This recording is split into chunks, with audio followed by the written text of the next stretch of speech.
بسم اللہ الرحمن الرحیم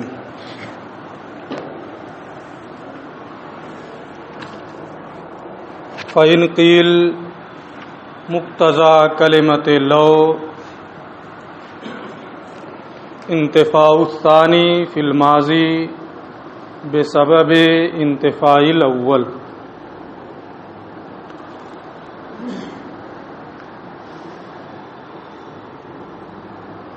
ما سبق میں علامہ نے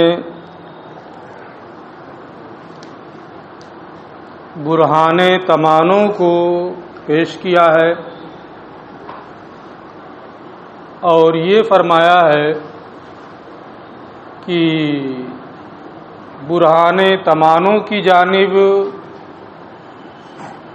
ارشاد الہی لو کانا فیہما آلہہ الا اللہ لفسدتا سے اشارہ ہے۔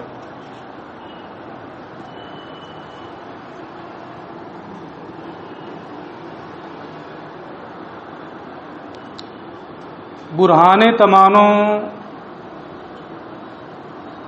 پیش کرنے کا مقصد صانع عالم اور اللہ کی وحدانیت کو ثابت کرنا۔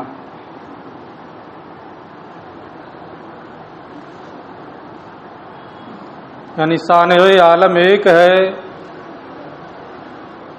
ایک سے زیادہ نہیں ہو سکتے۔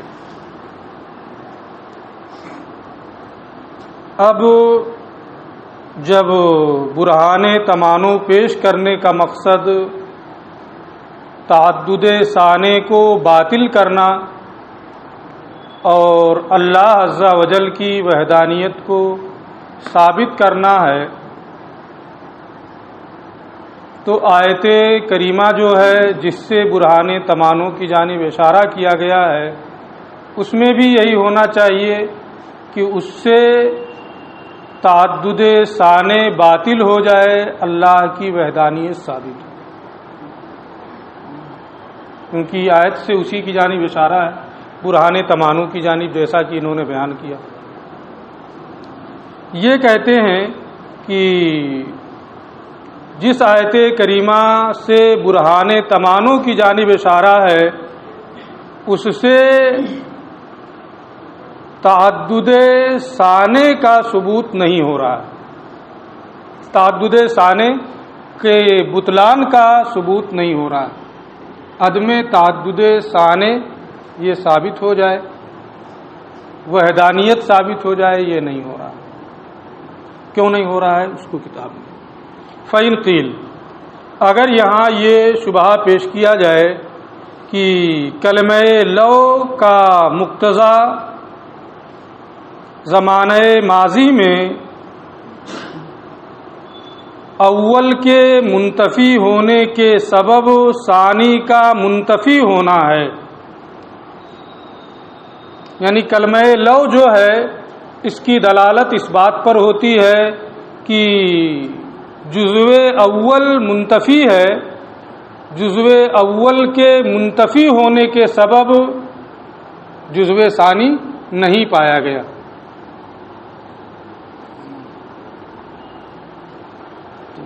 اب آیت کریمہ میں آپ دیکھیں لو کانا فیہما آلہہ الا اللہ لفسدتا، اس میں جزو اول کیا ہے؟ اگر چند خدا ہوتے، تعدد الہ، یہ کیا ہے؟ جزو اول ہے، اور جزو ثانی کیا ہے؟ لفسدتا، تو زمین و آسمان فاسد ہو جاتے۔ تو جزو اول یعنی تعدد الہ کے منتفی ہونے کو جزو ثانی یعنی فاسد نہ ہونے کی دلیل بنایا گیا۔ یہ نہیں ہے کہ فاسد نہ ہونے کو عدم تعدد ثانی کی دلیل بنایا گیا ہو۔ اگر فاسد نہ ہونے کو عدم تعدد ثانی کی دلیل بنایا جاتا تب تو اس سے برہان تمانع کی جانب اشارہ ہوتا اور ثانی کا واحد ہونا یہ ثابت ہوتا، لیکن یہاں برعکس ہے، جزو اول کے انتفاع سے جزو ثانی کو ثابت ماننا زمانہ ماضی میں. آیت کریمہ میں جزو اول کے انتفاع سے جزو ثانی یعنی فساد کو، عدم فساد کو ثابت کیا گیا ہے. تو اس سے پھر برہان تمانوں کی جانب کیسے اشارہ ہو رہا ہے؟ دوسری چیز یہ ہے کہ برہان تمانوں کے ذریعے سے تمام زمانوں میں عدم تعدد ثانے کو ثابت کرنا ہے. حالانکہ لو جو ہے یہ انتفاع اول کے سبب زمانہ ماضی میں انتفاع ثانی پر دلالت کرتا ہے. تو اس کا مطلب یہ ہوگا کہ صرف زمانہ ماضی میں فساد نہیں ہوا، اس سے عدم تعدد ثانے کی جانب اشارہ نہیں ہوگا. یہ اعتراض ہے. دو اعتراض ہے.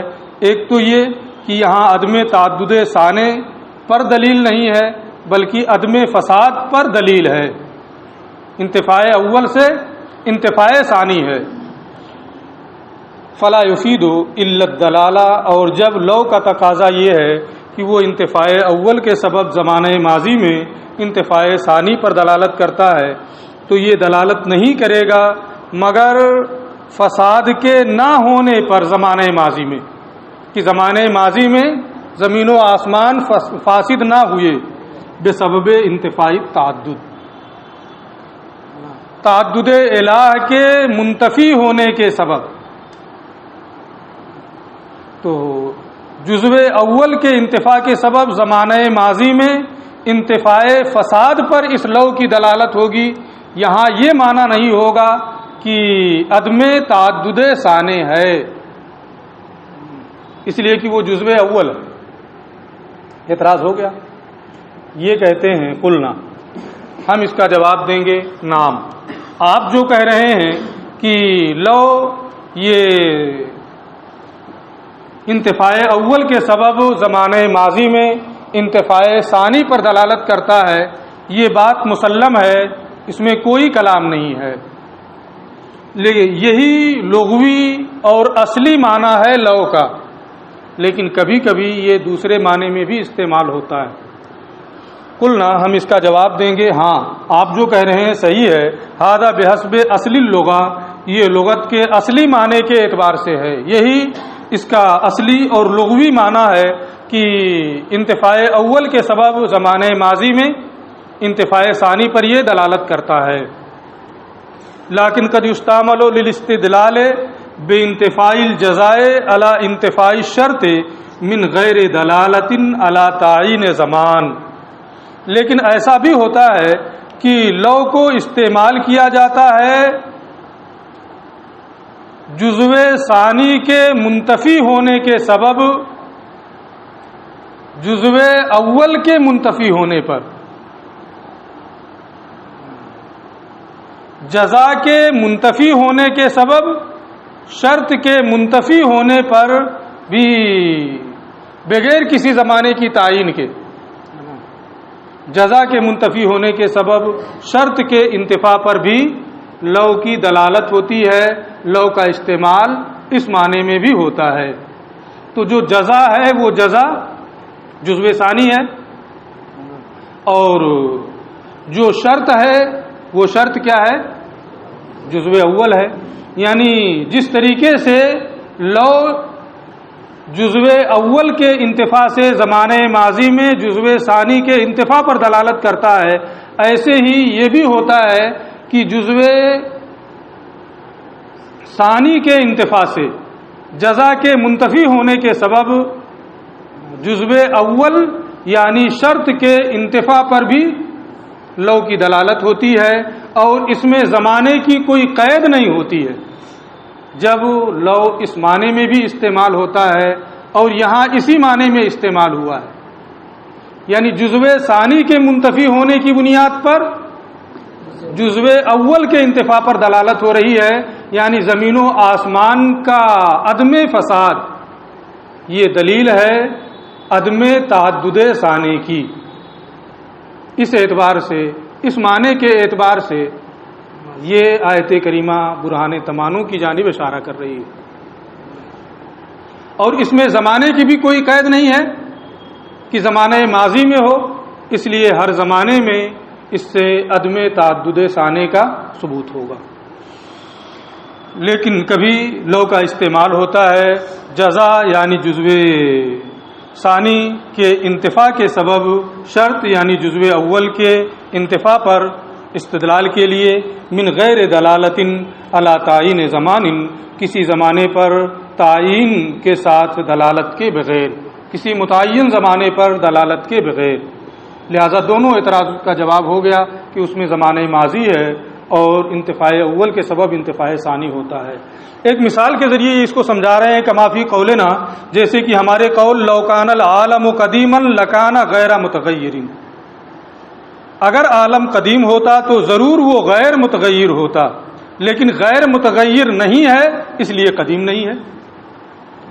تو یہاں جزو ثانی کے انتفاع سے جزو اول کے انتفاع پر استدلال کیا گیا ہے، یعنی عالم قدیم نہیں ہے، عالم غیر متغیر نہیں ہے اس لیے عالم قدیم بھی نہیں ہے۔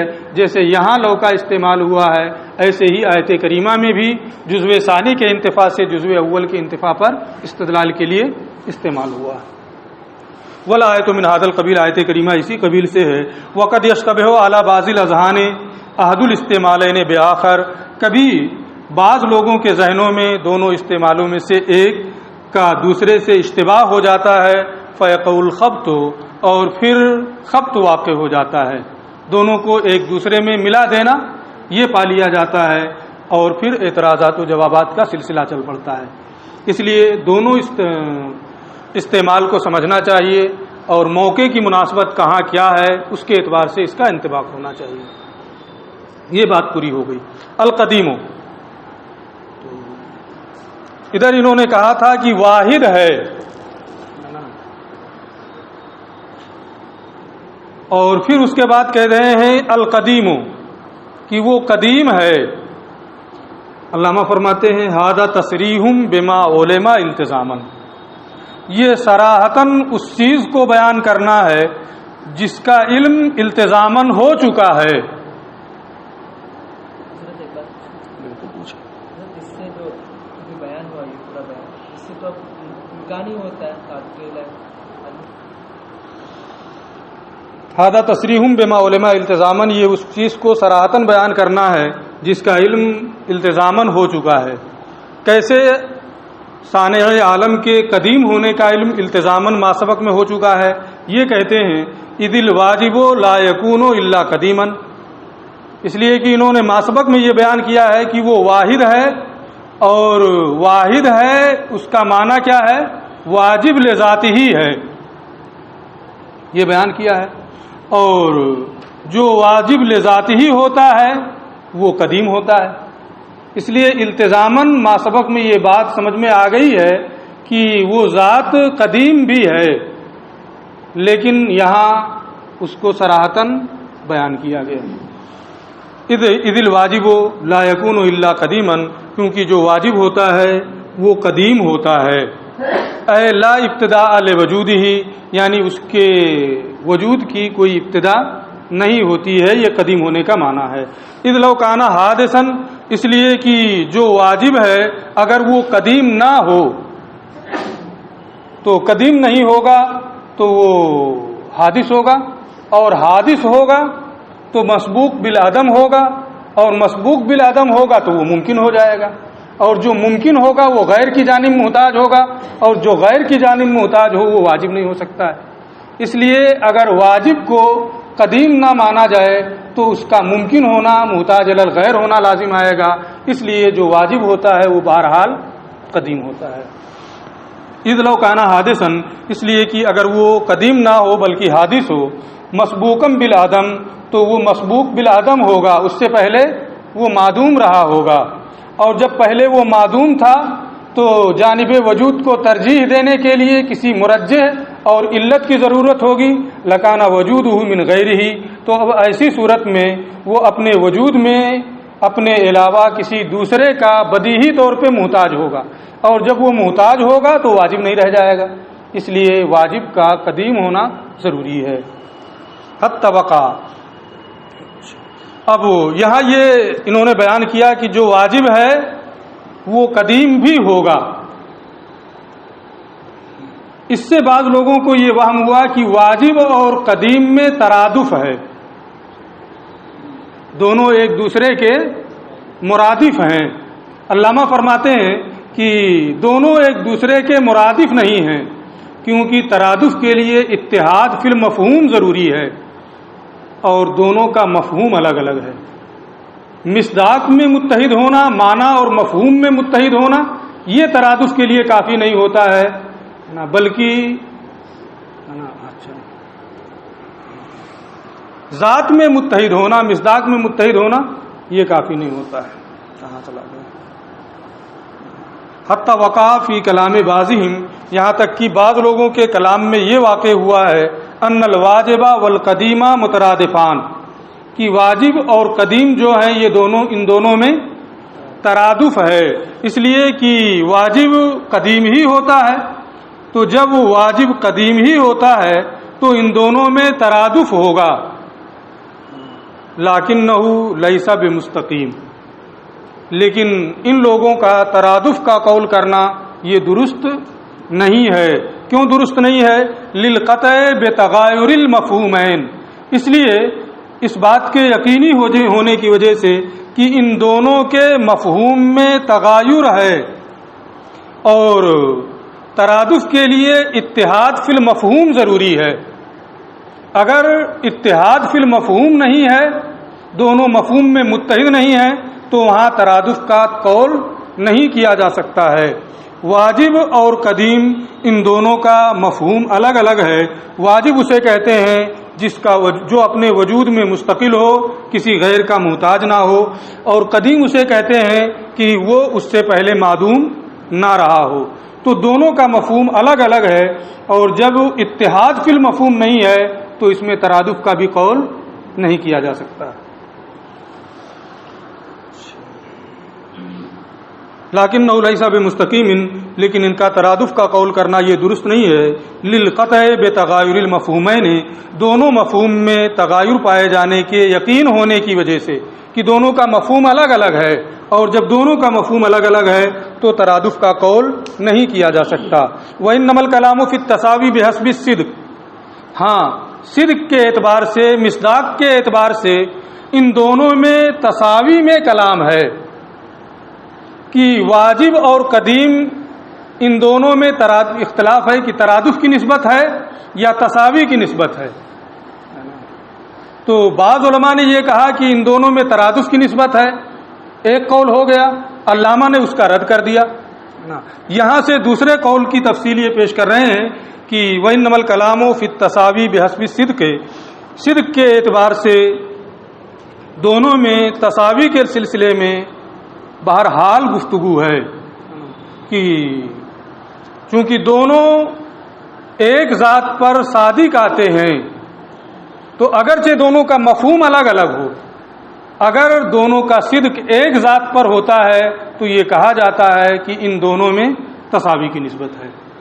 جیسے ضاحک ہے اور انسان ہے، تو مفہوم تو دونوں کا الگ الگ ہے، اس لیے دونوں میں یہ نہیں کہہ سکتے ہیں کہ ترادف کی نسبت ہے، لیکن صدق کے اعتبار سے دونوں ایک پر صادق آتے ہیں۔ ناطق ہے اور ضاحک ہے، دونوں انسان پر صادق آتے ہیں، اس لیے یہ کہہ سکتے ہیں کہ اس میں تساوی کی نسبت ہے۔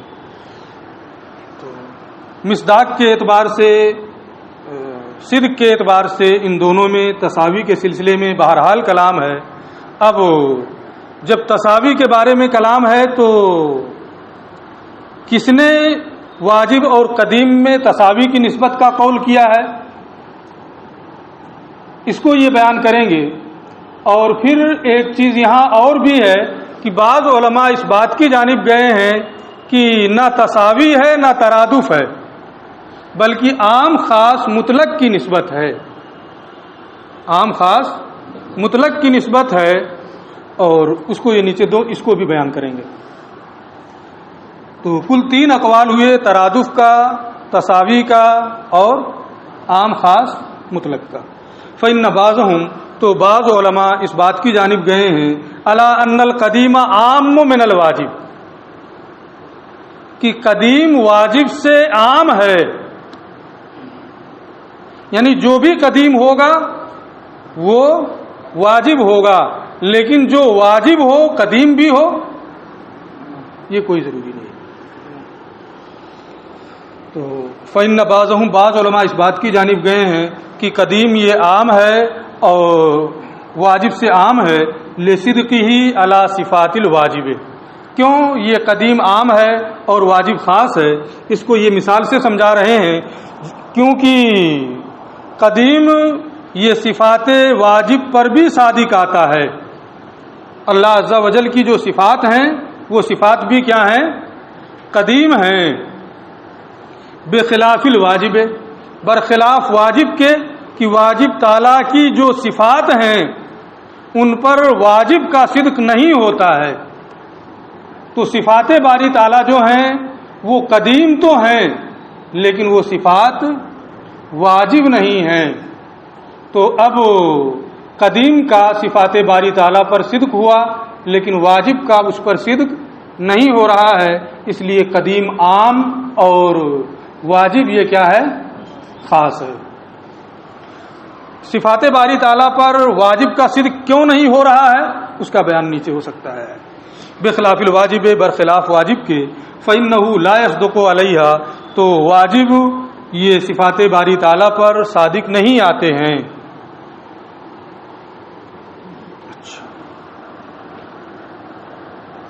اب صفات واجب تعالیٰ پر واجب کا صدق کیوں نہیں ہوتا ہے اور قدیم صفات واجب تعالیٰ پر کیوں صادق آتا ہے، اس کی وجہ کی جانب یہ اشارہ کر رہے ہیں۔ ولا استحالۃ فی تعدد الصفات القدیمہ وانما المستحیل تعدد الذوات القدیمہ۔ صفات قدیمہ کا متعدد ہونا، ایک ہے صفات قدیمہ کا متعدد ہونا اور ایک ہے ذوات قدیمہ کا متعدد ہونا۔ اگر ذوات قدیمہ متعدد ہو جائیں تو ایسی صورت میں تعدد ثانے کا اعتراض لازم آئے گا، تعدد قدمہ کا، تعدد وجبہ کا اعتراض لازم آئے گا۔ لیکن اگر صفات قدیمہ متعدد ہو جائیں تو اس سے ذات کا متعدد ہونا لازم نہیں آتا ہے، اس لیے تعدد ذات اور تعدد ثانے کا اعتراض لازم نہیں آئے گا۔ اسی کی جانب یہ اشارہ کر رہے ہیں، ولا استحالۃ فی تعدد الصفات القدیمہ، اور صفات قدیمہ کے متعدد ہونے میں صفات پر واجب کا قدیم کا صدق ہوتا ہے تو صفات قدیمہ متعدد ہو جائیں گی تو تعدد قدمہ لازم آئے گا۔ صفات قدیم ہو گئی تو کیا لازم آئے گا؟ تعدد قدمہ لازم آئے گا۔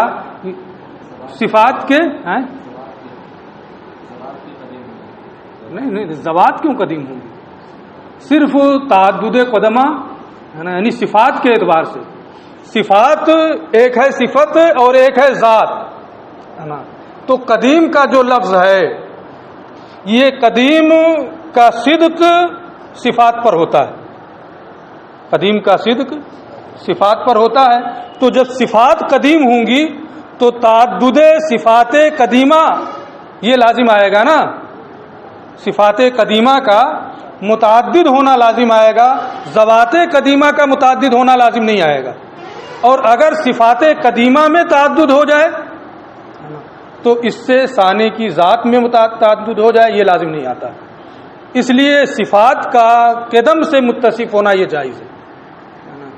ولا استحالۃ فی تعدد الصفات القدیمہ، اور صفات قدیمہ کے متعدد ہونے میں کوئی استحالہ نہیں ہے۔ وَإِنَّمَا الْمُسْتَحِيلُ، محال ذوات قدیمہ کا متعدد ہونا ہے۔ تو اگر ذات واجب تعالیٰ جو ہے، واجب جو ہے واجب میں نے کیا کہا تھا بخلاف الواجب فإنه لا يصدق، واجب جو ہے اگر یہ صفات پر صادق آ جائے، واجب کا صدق، قدیم کا صدق اگر ہوا صفات پر تو کیا لازم آیا؟ تعدد صفات قدیمہ. اور اگر واجب کے لفظ کا صدق ہو جائے صفات پر تو کیا لازم آئے گا؟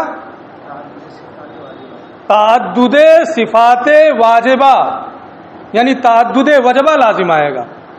کئی واجب کا ہونا لازم آئے گا، اور کئی واجب کا ہونا یہ تعدد الہ کی جانب مفضی ہے جو محال ہے.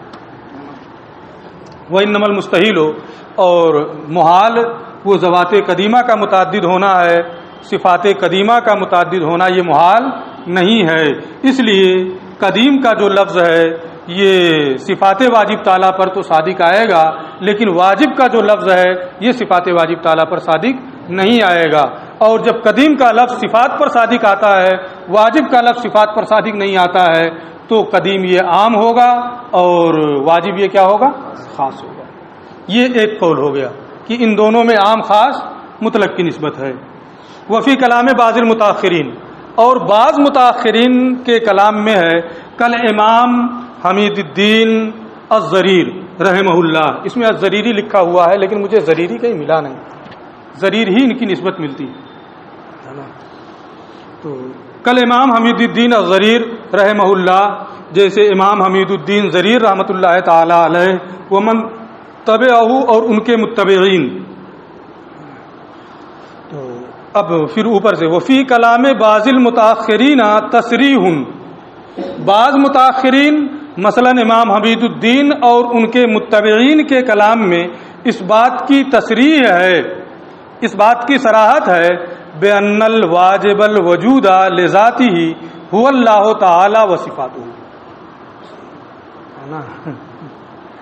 یعنی دونوں میں تساوی کی نسبت ہے. ان کا کیا کہنا ہے؟ عام خاص مطلق کی نسبت نہیں ہے بلکہ دونوں میں تساوی کی نسبت ہے. واجب اور قدیم میں تساوی کی نسبت ہے، جہاں واجب قدیم صادق آئے گا وہاں واجب بھی صادق آئے گا. اگر ایسا ہے تب تو ذوات قدیمہ کا متعدد ہونا لازم آئے گا. اس سے کیسے یہ بچیں گے؟ اس کو نیچے یہ بتا رہے ہیں. بین الواجب الوجود لذاتی، تو بعض متاخرین کے کلام میں اس بات کی صراحت ہے کہ واجب الوجود لذاتی ہی، جو لذاتی ہی واجب الوجود ہے وہ اللہ عز وجل اور اس کی صفات ہے. یعنی اللہ عز وجل کی ذات بھی واجب الوجود لذاتی ہی ہے، اور اللہ عز وجل کی جو صفات ہیں وہ بھی کیا ہیں؟ واجب الوجود لذاتی ہی ہیں. تو واجب کا صدق ذات پر بھی ہو رہا ہے نا، اور واجب کا صدق صفات پر بھی ہو رہا ہے. تو ذات پر واجب کا صدق ہو رہا ہے، اس سے تو کوئی فرق نہیں پڑ رہا ہے. لیکن صفات پر اگر واجب کا صدق ہوگا تو یہ تعدد الہ کو مستلزم ہوگا، تعدد وجبہ کو مستلزم ہوگا، اور یہ باطل ہے. تو اس کا کیا جواب ہوگا؟ بین الواجب الوجود لذاتی ہی، کہ جو واجب الوجود لذاتی ہی ہے وہ اللہ عز وجل اور اس کی صفات ہیں. ایسا کیوں انہوں نے کہا ہے کہ اللہ عز وجل کی ذات اور اس کی صفات یہ سب کے سب واجب الوجود لذاتی ہی ہیں؟ واستدلوا، ان لوگوں نے اپنی اس بات پر یہ دلیل قائم کی ہے الا ان کل ما ہوا قدیم فہو واجب لذاتی ہی، کہ جو قدیم ہے وہ واجب لذاتی ہی ہے. یہاں دو چیزیں ہیں، ایک تو یہ کہ جو واجب ہوگا وہ قدیم ہوگا، جو واجب ہوگا وہ قدیم ہوگا. تو اس کو تو دوسرے لوگ بھی مانتے ہیں کیونکہ واجب خاص ہے نا، اور قدیم عام ہے. تو جہاں خاص پایا جائے گا وہاں عام بہرحال پایا جائے گا، لیکن جہاں عام پایا جائے وہاں خاص بھی پایا جائے یہ کوئی ضروری نہیں ہے. اس لیے اختلاف جو ہوگا وہ اس سلسلے میں ہوگا کہ قدیم عام ہے اور وہ پایا جائے اور اس کے ساتھ ساتھ خاص یعنی واجب بھی پایا جائے، اس کا پایا جانا ضروری ہو، اسی میں اختلاف ہوگا۔ باقی واجب پایا جا رہا ہے تو قدیم بھی پایا جائے، اس میں کوئی اختلاف نہیں ہوگا۔ چونکہ ایک مقدمے میں کوئی اختلاف نہیں ہے اس لیے اس مقدمے کو ان لوگوں نے چھوڑ دیا ہے۔ جو محل اختلاف مقدمہ ہے صرف اسی مقدمے پر یہ حجت قائم کر رہے ہیں۔ واستدلوا، اور ان لوگوں نے استدلال کیا ہے اپنی اس بات پر کہ جو قدیم ہوگا وہ واجب لذاتہ ہی ہوگا۔ کیوں؟ بِأَنَّهُ لَوْ لَمْ يَكُنْ وَاجِبًا لِذَاتِهِ، کیونکہ جو قدیم ہے اگر وہ واجب لذاتہ ہی نہ ہو تو کیا ہوگا؟ واجب لغیرہ ہی ہوگا، اور جب وہ واجب لغیرہ ہی ہوگا تو اس کا عدم ممکن ہوگا، ہے نا؟ اور جب عدم ممکن ہوگا تو وہ مسبوق بالعدم ہو جائے گا، غیر کی جانب محتاج ہوگا، اور جب غیر کی جانب محتاج ہوگا مسبوق بالعدم ہوگا تو وہ قدیم کہاں رہ گیا؟ اگر قدیم واجب لذاتہ ہی نہیں ہے بلکہ واجب لغیرہ ہی ہے، تو جب واجب لغیرہ ہی ہوگا تو وہ اپنے وجود میں کسی غیر کا محتاج ہوگا، اور جب اپنے وجود میں کسی غیر کا محتاج ہوگا تو وہ قدیم ہوگا یا حادث ہوگا؟ ظاہر سی بات ہے وہ حادث ہوگا۔ تو جس کو آپ قدیم مان رہے تھے وہ حادث ہو جا رہا ہے، اس لیے ہر قدیم کے لیے واجب ہونا ضروری ہے نا؟ اور جب ہر قدیم کے لیے واجب ہونا ضروری ہے تو تساوی کی نسبت ہوگی۔ واستدلوا، اور ان لوگوں نے استدلال کیا ہے اپنی اس بات پر کہ جو قدیم ہے وہ واجب لذاتہ ہی ہے، بِأَنَّهُ لَوْ لَمْ يَكُنْ وَاجِبًا لِذَاتِهِ، اس سے کہ اگر وہ واجب لذاتہ ہی نہ ہو تو فی نفسہ اس کا عدم ممکن ہوگا، اور جب اس کا عدم ممکن ہے تو وہ اپنے وجود میں کسی علت مرجحہ کا محتاج ہوگا، کسی مخصص کا محتاج ہوگا، اور جب وہ اپنے وجود میں کسی کا محتاج ہو گیا فَيَكُونُ مُحْدَثًا، تو اب وہ حادث ہو جائے گا، اور جب حادث ہو گیا تو قدیم نہیں رہا، ہے نا؟ حالانکہ اس کو قدیم ہم نے مانا ہے تو قدیم کا حادث ہونا لازم آ رہا ہے، اس لیے ہر قدیم، اب یہ کیوں لازم آ رہا ہے؟ اس لیے اس قدیم کو واجب لذاتی نہیں مانا گیا، اس لیے ہر قدیم کیا ہوگا؟ واجب لذاتی ہوگا۔ اذ لا نعنی بالمحدث، اس لیے کہ ہم حادث سے نہیں مراد لیتے ہیں مگر وہی جس کا وجود دوسرے کے ایجاد سے ہو، اور یہاں بھی ہو رہا ہے کہ یہ اپنے وجود میں دوسرے کا محتاج ہو رہا ہے، لہٰذا یہ بھی کیا ہے؟ قدیم جو ہے اس کا حادث ہونا لازم آئے گا اگر اسے واجب لذاتی ہی نہ مانا جائے تو، اس لیے جو بھی قدیم ہوگا وہ واجب لذاتی ہی ہوگا۔ اور جب ہر قدیم واجب لذاتی ہی ہے اور آپ اس کو مانتے ہی ہیں کہ جو واجب ہے وہ قدیم بھی ہے نا، تو دونوں میں تساوی کی نسبت ہو گئی۔